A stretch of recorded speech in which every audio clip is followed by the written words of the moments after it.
नमस्कार, बहुत बहुत स्वागत है आप सभी का प्राइम डिबेट में। आपके साथ मैं रविंद्र सिंह और आज का मुद्दा है महासंग्राम 24 एनडीए वर्सेस इंडिया। जी हां, 2024 की लड़ाई एनडीए बनाम इंडिया के बीच होने वाली है। बीजेपी विरोधी 26 दलों के नेताओं की बेंगलुरु में संयुक्त बैठक के बाद विपक्षी गठबंधन के नए नाम इंडिया ऐलान हो चुका है। बीजेपी के नेतृत्व वाले नेशनल डेमोक्रेटिक अलायंस यानी एनडीए के खिलाफ Indian national developmental inclusive alliance यानी इंडिया आमने सामने होंगे। क्या विपक्ष की एकजुटता से एनडीए को मुश्किल होगी? इसी मुद्दे पर करेंगे चर्चा। पहले एक रिपोर्ट देखते हैं।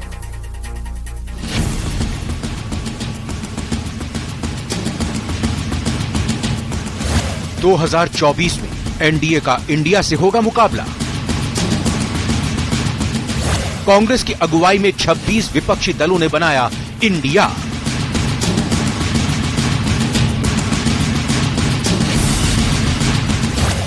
राहुल गांधी बोले, ये मोदी बनाम इंडिया की लड़ाई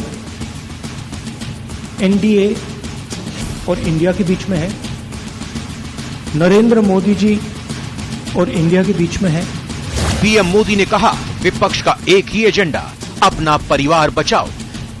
इन परिवारवादियों का मंत्र है of the family, by the family, for the family.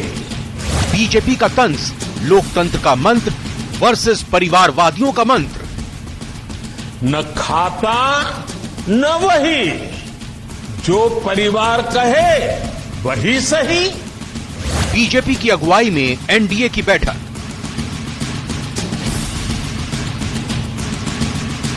महासंग्राम 24 NDA versus India. तो 2024 की लड़ाई के लिए, भारत के सरकार की इस लड़ाई के लिए एनडीए बनाम इंडिया यहां पर होता हुआ दिखाई दे रहा है। कहें कि आज पूरी तरह से बिसात बिछ चुकी है। चार खास मेहमान हमारे साथ जुड़े हैं, एक एक करके सबका परिचय कराते हैं। मदन राठौड़ साहब, पूर्व विधायक हैं बीजेपी से, बहुत बहुत स्वागत मदन जी आपका। हमारे साथ स्वर्णिम चतुर्वेदी जी, पीसीसी महासचिव के तौर पर हमारे साथ जुड़ चुके हैं। स्वर्णिम जी आपका बहुत बहुत स्वागत। मेरे साथ आशुतोष रावत जी, वरिष्ठ पत्रकार के तौर पर जुड़े हैं। आशुतोष जी आपका स्वागत। निरंजन पोद्दार जी हमारे साथ जुड़ चुके हैं राजनीतिक विश्लेषक के तौर पर, आपका भी बहुत बहुत धन्यवाद निरंजन जी। पहला सवाल स्वर्णिम जी आपसे, साफ तौर पर आज की ही तारीख में एनडीए और इंडिया, ये दो घटक दल सामने आ चुके हैं, या कहें कि दो अलायंस यहां पर सामने आ चुके हैं। और अगर हम संख्या बल के हिसाब से देखें, आपके पास 26 राजनीतिक दल, उनके पास 38 राजनीतिक दल, तो तराजू में कौन हावी होता हुआ दिखाई दे रहा है? कैसे लड़ाई लड़ेंगे एनडीए से? देखिए रविंद्र जी, जो सबसे बड़ी लड़ाई है और एकमात्र लड़ाई है वो देश की लड़ाई है, जनता की लड़ाई है। जनता का जो मन है, हमारे देश का जो संविधान है उसकी लड़ाई है। क्योंकि आज एक नॉन डेमोक्रेटिक अलायंस है जो देश को चला रहा है और देश में सारी संवैधानिक संस्थाओं का दुरुपयोग किया जा करके, और देश को जो है, चाहे आर्थिक मोर्चा हो चाहे रक्षा का मोर्चा हो, सब पे गर्त में हमारे देश को ले जाया गया। वो है नॉन डेमोक्रेटिक अलायंस जो मोदी जी के नेतृत्व में आज चल रहा है, जहां पे कोई डेमोक्रेसी नहीं होती, किसी से पूछा नहीं जाता, मोदी जी के मन की बात होती है, मोदी जी के निर्णय देश पर थोपे जाते हैं। और एक अलायंस है इंडिया का, जो इंडिया हमारा देश, भारत के लोग, भारत के लोगों की बातें, भारत के लोगों की जरूरतें, उनको पूरा करने के लिए ये अलायंस है। बिल्कुल निश्चित रूप से संविधान को भी बचाएंगे, संवैधानिक संस्थाओं को बचाएंगे। हमने देखा है अभी कुछ समय पहले डिमोनेटाइजेशन, हमारे उद्योग धंधे बिल्कुल चौपट कर दिए गए। मणिपुर हिंसा से जल रहा है, जातीय हिंसा व्याप्त है। इसके अलावा अन्य स्टेट्स में आप देखेंगे तो हमारे चाहे धर्म के आधार पर, चाहे आर्थिक स्थिति के आधार पर एक खाई बढ़ती जा रही है दो वर्गों के बीच में। हमारे देश में कुछ अमीर होते जा रहे हैं, गरीब होते जा रहे हैं। तो ये सब जो चीजें हैं कि जनता की ओर ध्यान देने की बजाय कुछ चंद उद्योगपतियों के लिए एक सरकार चल रही है, केंद्र सरकार चल रही है, नीतियां बना रही है। महंगाई जो ये कहा गया खुद मुख्यमंत्री प्रधानमंत्री की तरफ से, ना खाता ना बही, जो परिवार कहे वही सही, परिवारवाद को लेकर आपके गठबंधन इंडिया पर सीधा हमला किया गया है। देखिए, प्रधानमंत्री जी सबसे पहले अपना खाता पेश करें ना। 2 करोड़ नौकरियों का वादा किया था, उसका खाता पेश कर दें। महंगाई कम करने का वादा किया था, उसका बही खाता पेश कर दें। कौन सा खाता है? पीएम केयर्स फंड में करोड़ों अरबों रुपए आए, उसका खाता पेश कर दें। क्या आ सकता है? देश को अगर ये जानने का भी अधिकार नहीं है, प्रधानमंत्री जी ने एक संस्था बनाई, देश में ये कहा कि प्रधानमंत्री केयर्स फंड बना, और आज उसकी ऑडिट भी नहीं हो सकती है, तो खाता भाई किसी को पता नहीं, प्रधानमंत्री जी जो कहें वही सही। यह देश नहीं मानने वाला, देश संविधान से चलता है, संविधान के तहत ही काम होता है। जो हमारे देश में समस्त संस्थाएं बेची जा रही हैं, क्यों बेची जा रही हैं, इसका हिसाब प्रधानमंत्री जी को देना होगा। क्यों महंगाई बढ़ी, इसका हिसाब भी देना होगा। क्यों कुछ चंद लोग अमीर से अमीर हो गए और गरीब 27 करोड़ लोग गरीबी की रेखा के नीचे क्यों चले गए, इसका मदन राठौर जी, अगर आप सवाल परिवारवाद का उठाएंगे तो फिर आपसे भी सवाल यही किया जाएगा कि सरकार ने क्या कुछ काम किया। आप ये भी बताइएगा साथ ही साथ कि एक एक करके सभी राजनीतिक दल जो आपके गठबंधन में पहले शामिल हुआ करते थे वो बिछड़ते चले गए और अब 38 की संख्या आपने यहां पर दिखाई है, सब लोग एकजुट होकर आए हैं, तो कितने दिनों तक रहेंगे, कितने दिनों तक टिकेंगे? देखिए, हमारी एक नीति है, राष्ट्रीय नीति है। कांग्रेस के पास में ये जो गठजोड़ बना है ना, INDIA करके इन्होंने जो बनाया है कि Indian national developmental inclusive alliance, ये इन्होंने ऐसा गठजोड़ किया है। ये मैं सोचता हूँ कहीं की ईंट कहीं का रोड़ा, भानुमति का कुनबा जोड़ा है।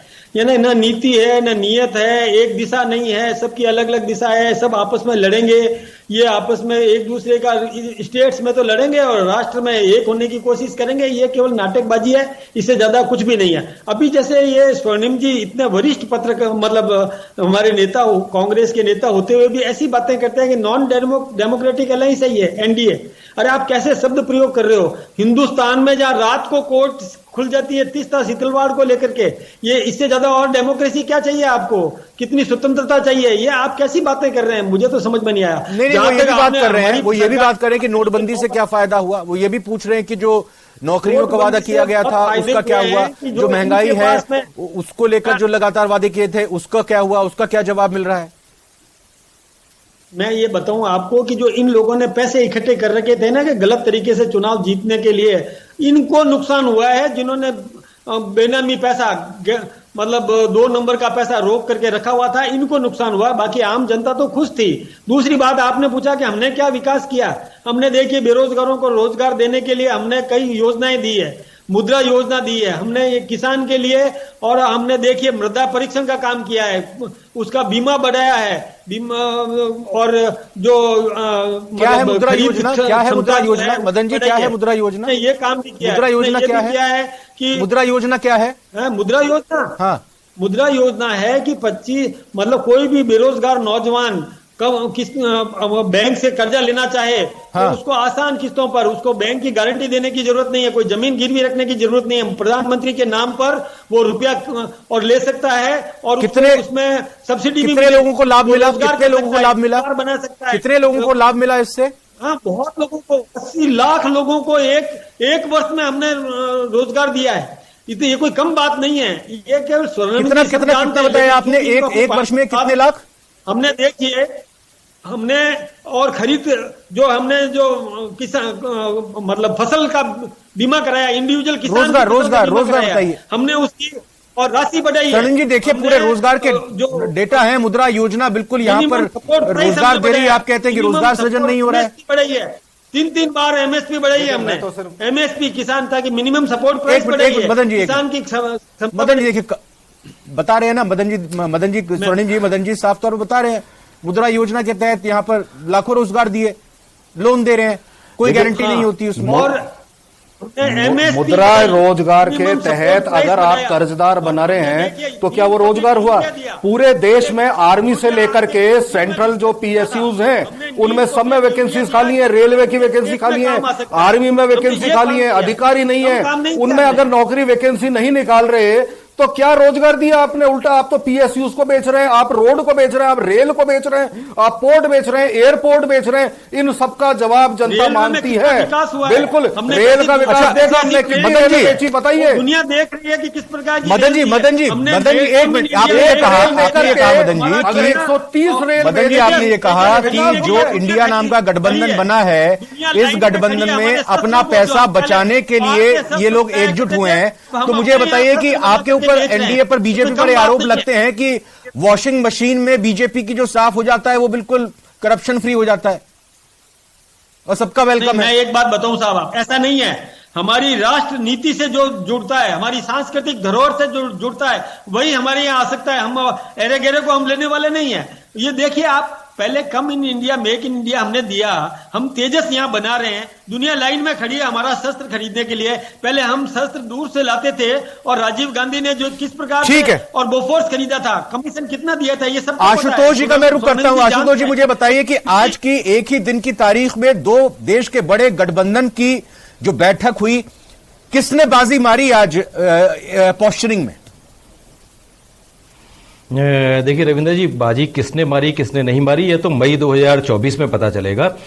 लेकिन आज का दिन दोनों ही गठबंधनों के लिए महत्वपूर्ण था और दोनों ही दलों ने आज जो गेन किया है वो दोनों ही गठबंधनों ने गेन किया है। एक तरफ जहां यूपीए 2 ने अपना नया नामकरण किया इंडिया, और साथ में उन्होंने अपनी संख्या 16 से बढ़ाकर 26 की, जिससे उनको मनोवैज्ञानिक बढ़त मिली होगी। वहीं एनडीए ने भी एक बार फिर से 38 दलों के गठबंधन के साथ में अपनी एक मीटिंग की, जिससे एनडीए ने भी ये दिखाया कि जो भारतीय जनता पार्टी पर आरोप लग रहे थे कि सरकार बनने के साथ लोग आपको छोड़कर जा रहे हैं, आपके सहयोगी आपको छोड़कर जा रहे हैं, तो उन्होंने भी आज यह गेन किया कि लोगों को एक बार फिर से दिखाया कि 38 दल हमारे साथ हैं। तो इसलिए आज के दिन में दोनों ही राजनीतिक दलों ने कम से कम पहली उस पर मुझे लगता है कि दोनों ने गेन किया है। हालांकि फाइनली वोटों में वह इन दोनों जो गठबंधन है ये कितने प्रभावी हो पाते हैं और कितनी सीटें जीत पाते हैं ये तो मई 2024 में पता चलेगा। रविंद्र, ये अच्छा बिल्कुल। और ये बताएं कि चुनाव आते आते 26 और 38 की दोनों की यही संख्या रहेगी या फिर अभी भी खेल बाकी होगा अल्टी पल्टी का?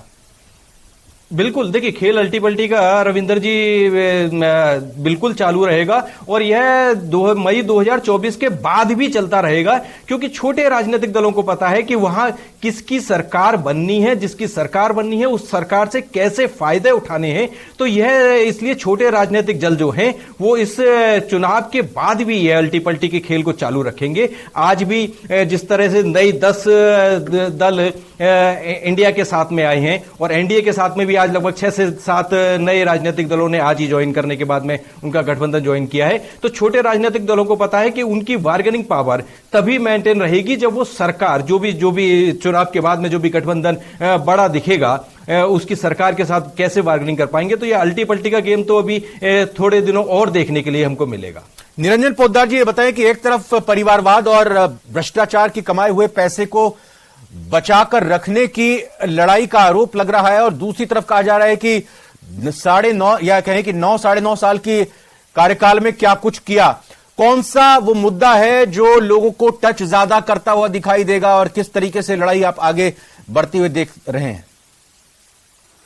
देखिए रविंद्र जी, अगर आप बात करें 2024 के लोकसभा चुनाव की, तो मैं आपको बताना चाहता हूं कि जिस तरीके से आज दो गठबंधन नजर आए, एक एनडीए और एक इंडिया, तो सबसे पहले तो आप ये समझिए कि इंडिया बनने का मतलब ये हुआ कि यूपीए दफन हो गया, यानी कि यूपीए फेल हो गया। और दूसरी बात जो इंडिया की जो आज मीटिंग हुई है, इसके अंदर अगर 26 के 26 दलों को अगर आप जोड़ लेंगे तो आप देखेंगे कि 2019 के लोकसभा चुनावों में 150 सीटों से नीचे ये पूरा का पूरा गठबंधन सिमट गया था।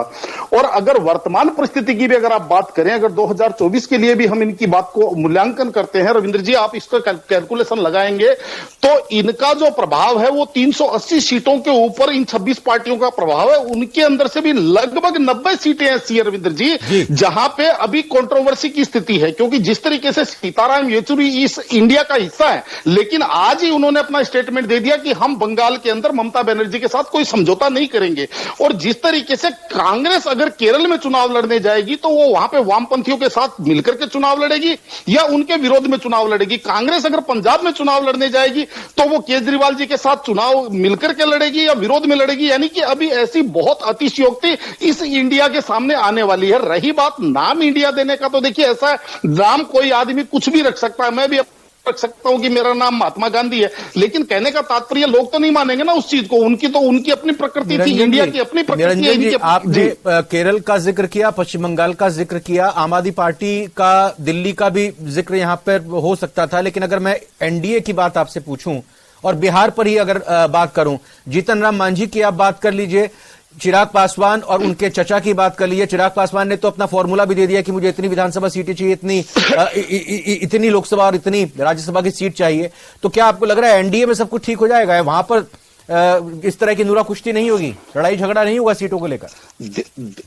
देखिए रविंद्र जी, इसके अंदर निश्चित रूप से अगर आप दोनों गठबंधनों के ऊपर नजर डालेंगे, जो बार्गेनिंग पावर की आप बात कर रहे हैं, मैं उसकी बात कर रहा हूं बार्गेनिंग की। अगर दोनों गठबंधनों के ऊपर आप नजर डालेंगे तो निश्चित रूप से जो एनडीए के साथ जो गठबंधन है वो कहीं ना कहीं, जिसको कहते हैं हमारी भाषा राजस्थानी भाषा में कहते हैं कि पेड़ के साथ बेल खड़ी हो जाती है, यानी कि उस टाइप के दल आए हुए हैं कि जो पेड़ के साथ लग करके बेल भी खड़ा होने की प्रयास कर रही है। लेकिन यहां पे जो इंडिया के अंदर जो सारे के सारे दल आए हैं वो सारे के सारे धुरंधर पॉलिटिशियन है, चाहे अरविंद केजरीवाल की बात करें, चाहे अखिलेश यादव जी की बात करें, चाहे ममता बनर्जी की बात करें, जो दूसरे के छतर के नीचे आना कतई ही मंजूर नहीं करेंगे। एक सह सम्मान जो जहां तक स्थिति होगी वहां तक तो वो बात करेंगे, लेकिन वो अपने कुनबे को और आगे बढ़ाने के लिए निश्चित रूप से कांग्रेस को कहूं या जहां जहां उनको प्रयास होगा कि सामने वाले को दबा करके ज्यादा बार्गेनिंग किया। यानी कहने का मतलब यह है कि भारतीय जनता पार्टी नीति जो गठबंधन है उसके अंदर भारतीय जनता पार्टी का खूंटा मजबूत है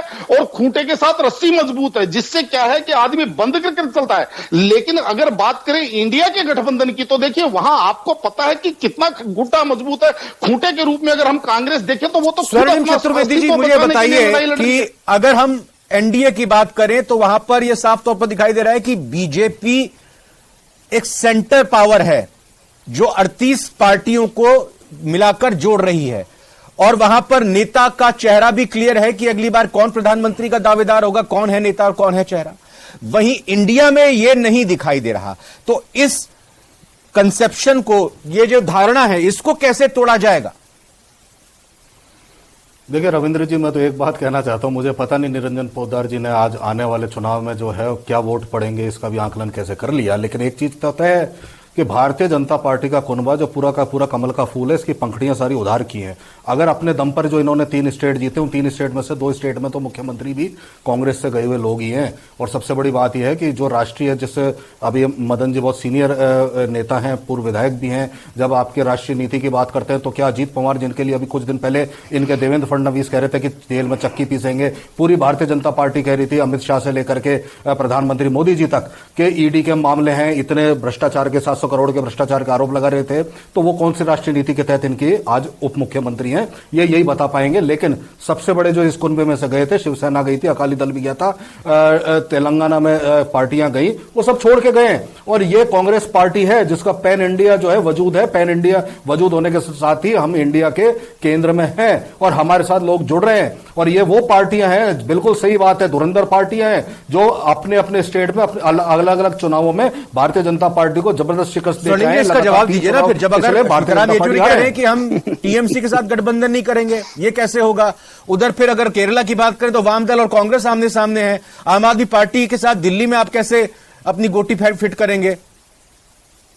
देखिए हमारा सीधा साधा फॉर्मूला है, इसको पहले एक्सप्लेन भी कर चुके हैं, जयराम रमेश जी का बयान भी आ चुका है कि स्टेट्स के लिए नहीं, नेशनल लेवल पे जो इलेक्शन होगा, राष्ट्रीय चुनाव होगा, उसके लिए हम सब लोग साथ आए हैं। एक जो ये गठबंधन है एनडीए, जिसको नॉन डेमोक्रेटिक अलायंस माना जा रहा है, इनके कामों के कारण उसको हराने के लिए, संविधान की रक्षा के लिए एक कॉमन मिनिमम प्रोग्राम बनेगा और बनकर के सामने आएगा।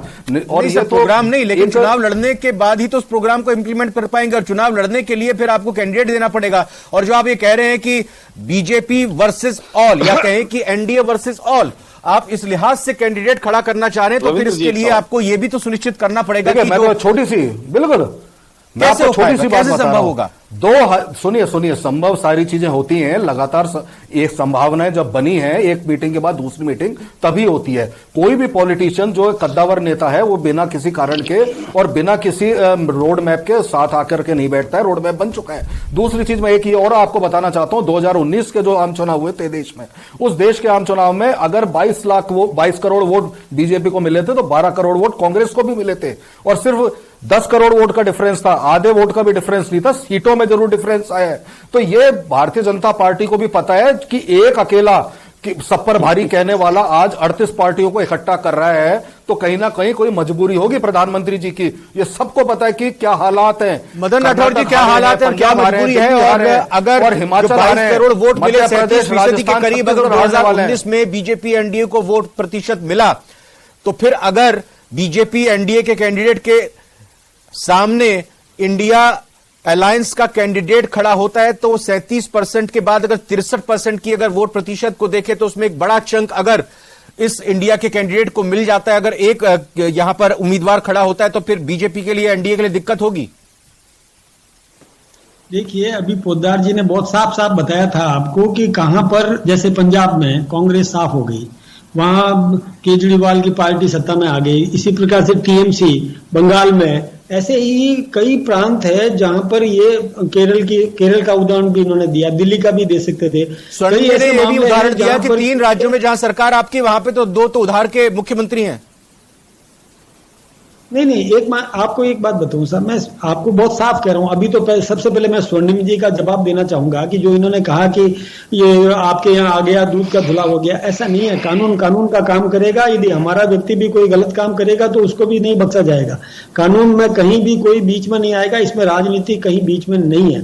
दूसरी बात यह है कि हमारे यहाँ पर हमने, अटल जी ने कितना सफलतापूर्वक गठजोड़ करके सत्ता चलाई थी और देश का विकास किया था। ठीक इसी प्रकार से नरेंद्र भाई मोदी ने भी ऐसा ही काम किया कि दुनिया में भारत की प्रतिष्ठा बढ़ाई और कई लोगों को जो साथ आना चाहते हैं उनको साथ में लिया है। कोई दिक्कत की बात नहीं है, हम आपस में लड़ने वाले नहीं है। जहां पर कहीं भी किसी प्रकार का जो समझौता है उसका सम्मान भी निश्चित रूप से हम रखने वाले हैं। हमको जहां पर हमारी स्थितियां किस प्रकार की है वो हमको पता है, उन दलों की स्थिति कहां पर किस प्रकार की है हमको पता है। हम आपस में लड़ने वाले नहीं है। जो आए हैं वो सोच समझ करके आए हैं, विचार के साथ में आए हैं। आशुतोष जी, मुझे बताइए कि क्या आगामी विधानसभा चुनाव अगर राजस्थान के हम देखें तो इस एकजुटता का, इन दोनों धड़ों का फर्क और असर किस रूप में राजस्थान के चुनाव में देखने को मिलेगा? लेकिन अगर हम देखें आरएलपी हो, बीएटी हो, बीएपी हो या एमआईएम हो, आम आदमी पार्टी हो, ये क्या अपने अपने तरीके से अलायंस बनाएंगे दोनों घटकों के साथ, या फिर ये 2024 को लेकर ही आप कहें कि गठबंधन बन रहा है? देखिए रविंद्र जी, ये मल्लिकार्जुन खड़गे साहब ने भी आज क्लियर किया है कि यह जो अलायंस बन रहा है ये लोकसभा चुनाव मई 2024 के लिए बन रहा है। इसलिए मुझे नहीं लगता कि जो 3 राज्यों में चुनाव है, चाहे राजस्थान की हम खासतौर पर बात करें, उन विधानसभा चुनावों में इन दोनों ही अलायंस का कोई फर्क पड़ेगा। दूसरी चीज यह है कि राजस्थान में वैसे भी द्विदलीय व्यवस्था है। यहां कांग्रेस और भाजपा 2 ही राजनीतिक दल हैं और तीसरे किसी बड़े राजनीतिक दल का कोई प्रभाव नहीं है। इसलिए इस अलायंस का, इन दोनों ही अलायंसों का राजस्थान के विधानसभा चुनाव में मुझे कोई परिणाम, कोई प्रभावित करने वाले ऐसे कोई कारण नहीं दिख रहे कि राजस्थान के चुनावों के प्रभावित निरंजन जी, कमेंट पर 2024 के। देखिए रविंद्र जी, मेरा यह मानना है जिस तरीके से ये इंडिया एक अलायंस बना है, मेरे को ऐसा लगता है कि चुनावों के अंदर कहीं ना कहीं भारतीय जनता पार्टी को इससे फायदा होने वाला है। उसका कारण ये है कि जैसे ही चुनाव में भारतीय जनता पार्टी लोकसभा के चुनाव में जाएगी, वो बोलेगी आपको कौन सा गठबंधन चाहिए, आपको 40 किलोमीटर पर डे के हिसाब से रोड बनाने वाला गठबंधन चाहिए, आपको विदेशों के अंदर धूम मचाने वाला गठबंधन चाहिए, या आपको राम मंदिर और धारा 370 हटाने वाला गठबंधन चाहिए, या आपको 370 लगाने वाला गठबंधन चाहिए। जब इन मुद्दों के ऊपर दोनों गठबंधनों के बीच में जब वोट होगा तो निश्चित रूप से मैं आपको स्वर्णिम जी, बस एक लास्ट सवाल आपसे बता दीजिए कि गठबंधन का नेता कौन चुनाव से पहले जनता को पता चलेगा, चुनाव के बाद? देखिए, बिल्कुल जनता से पहले ही पता पड़ेगा और मुद्दे निश्चित रूप से यही होंगे कि 400 रुपए का सिलेंडर चाहिए कि 1200 रुपए का सिलेंडर चाहिए, बेरोजगारी चाहिए कि रोजगार चाहिए, महंगाई चाहिए कि महंगाई से राहत चाहिए। यही वो मुद्दे होंगे। मदन जी, आपका मुद्दा परिवारवाद के ऊपर ही आप टिके रहेंगे या कुछ और भी बात होगी कि अपनी सरकार के कामों की भी बात होगी? हमारा विकासवाद रहेगा, देश की समृद्धि का वाद रहेगा, दुनिया में बिल्कुल। ये एनडीए वर्सेस इंडिया को लेकर किसका मुद्दा चलेगा आगे आने वाले वक्त में पता चलेगा, लेकिन ये दोनों जो गठबंधन हैं इनके कई रंग देखने को मिलेंगे आगे चलकर। मैं चारों का बहुत बहुत धन्यवाद करना चाहूंगा और आज के सवाल की भी जिक्र कर लेते हैं। 24 के घमासान में विपक्षी एकता टिक पाएगी? 69% हाँ ने जवाब दिया, ना में 31% लोगों ने जवाब दिया है। हमारे साथ जुड़ने के लिए आप सभी का बहुत बहुत धन्यवाद। प्राइम डिबेट पे अभी इतना ही।